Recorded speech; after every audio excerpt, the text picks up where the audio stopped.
Bonjour à tous les amis, c'est votre très cher One Piece Belgium OPB, j'espère que vous allez tous et toutes très bien, moi je pète la forme et avec ce chapitre de fou, chapitre de One Piece 1022, place aux stars, et vraiment place aux stars, Zoro et Sanji, quelle masterclass à la fin, on va y revenir mais voilà, avant toute chose n'hésite pas à liker la vidéo, à t'abonner, à activer la cloche et c'est parti. L'une des premières informations qu'on a du chapitre c'est que les Tobiropo sont bel et bien KO. Petite déception de ma part, vous le savez, mais bon voilà, ils se sont fait battre en un ou deux chapitres. Moi personnellement je voulais plus, mais vous savez, Oda doit avancer dans le récit et doit avancer dans l'œuvre et doit finir cet arc pour arriver au climax de One Piece. Onigashima arrive sur Wano Kuni, sur la capitale des fleurs de Wano Kuni dans 15 minutes. Donc Momonosuke doit se transformer en dragon et Shinobu doit transformer Momonosuke en dragon adulte pour qu'il puisse amener Luffy et battre Kaido en 15 minutes. Ça me paraît un peu short, donc je pense qu'il va y avoir quelque chose d'autre.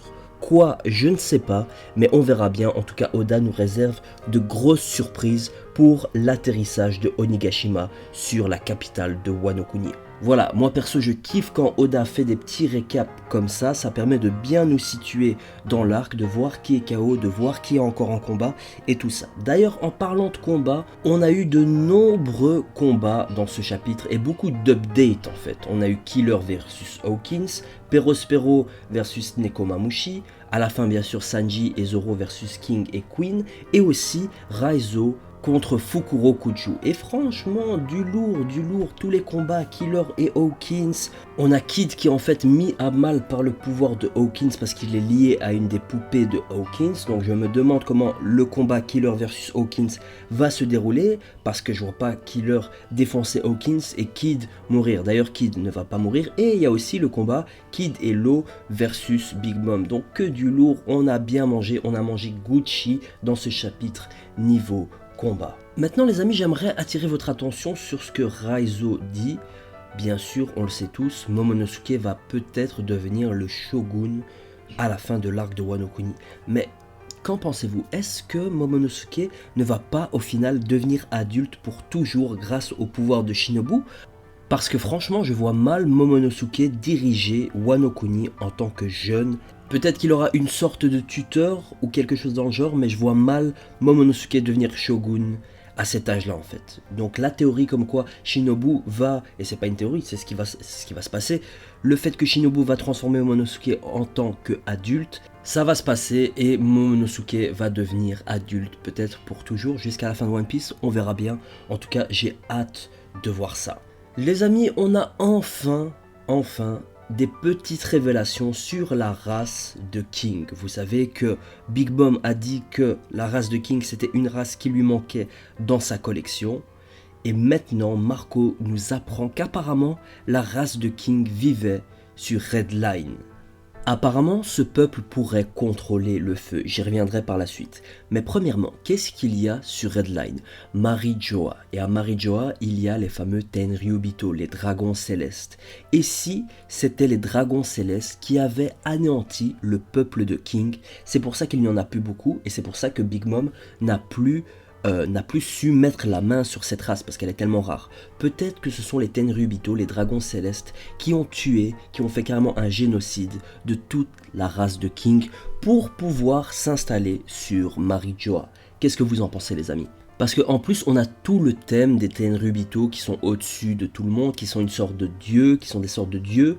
Et la race de King apparemment s'apparente à des sortes de démons peut-être qui pourraient contrôler le feu. Donc peut-être qu'ils ont fait exprès d'exterminer cette race pour montrer qu'ils sont bel et bien des dieux capables de défaire des démons comme la race de King parce qu'ils peuvent contrôler le feu. D'ailleurs, ils contrôlent le feu et j'ai remarqué que Oda aime bien introduire des races qui contrôlent des éléments. Les Minks apparemment contrôlent l'électricité. Les hommes poissons contrôlent l'eau. Et maintenant on a une race, celle de King, qui contrôle le feu. On se croirait vite fait dans Avatar, l'eau, la terre, le feu, l'air. Peut-être qu'on va avoir une race qui contrôle l'air aussi, la terre et tout ça.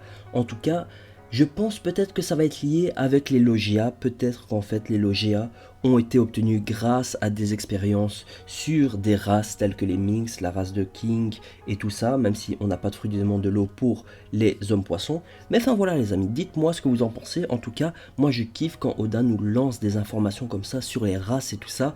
Ça sera certainement beaucoup plus important et beaucoup plus conséquent quand on atteindra le flashback, le fameux flashback du siècle oublié. Je suis sûr qu'il y a eu quelque chose, une guerre entre les différentes races de l'univers de One Piece. Les longs coups aussi, les longues jambes, les tontata, bref, vous connaissez les races de One Piece. Maintenant les amis, on doit parler de ce combat final. Zoro et Sanji versus King et Queen.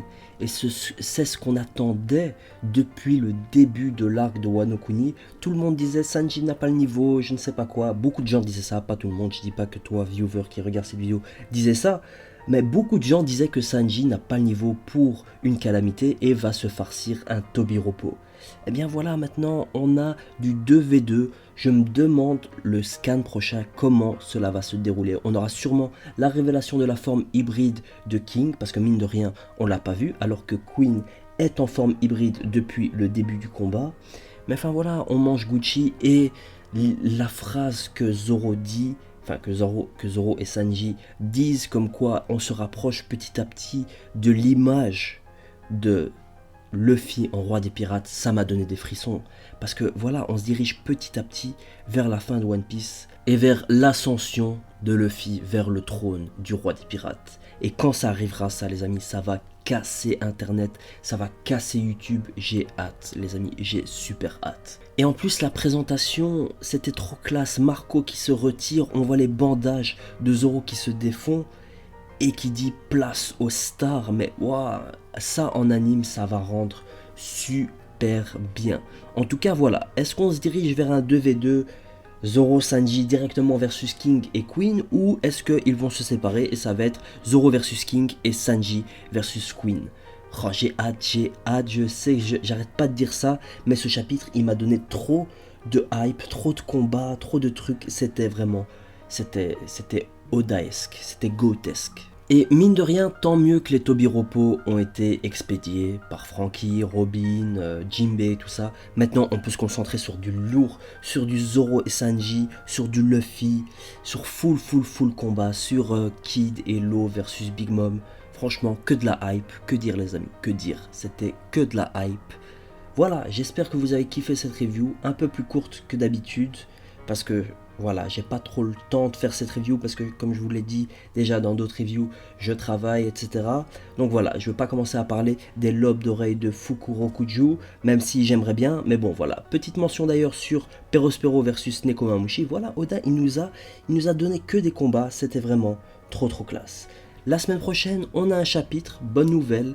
Dans 2 semaines aussi, on a un chapitre et normalement on va enchaîner 4 semaines de chapitres sans pause parce que Oda va dessiner, vous savez, la fameuse page en couleur qui réunit tous les personnages qui ont été votés pour le top 50, je crois, je m'en souviens plus exactement, mais bref, en tout cas, ça va être hype. Et s'il dessine des pages en couleur, c'est que normalement, il y a un chapitre, même si peut-être que je me trompe. Voilà les amis, c'est la fin de cette review, j'espère que vous avez kiffé, défoncez-moi la barre des pouces bleus, abonnez-vous, franchement merci à ceux qui regardent les vidéos, ça me fait franchement plaisir, aux commentaires je les lis tous, et voilà les amis, j'espère que vous avez kiffé, on se retrouve pour la semaine prochaine, et n'oubliez pas de regarder ma dernière vidéo sur les fruits du démon les plus bizarres de l'univers de One Piece, beaucoup de gens ne l'ont pas vu, mais bon, c'est pas grave. Allez les amis, on se dit à la semaine prochaine, prenez soin de vous, salut.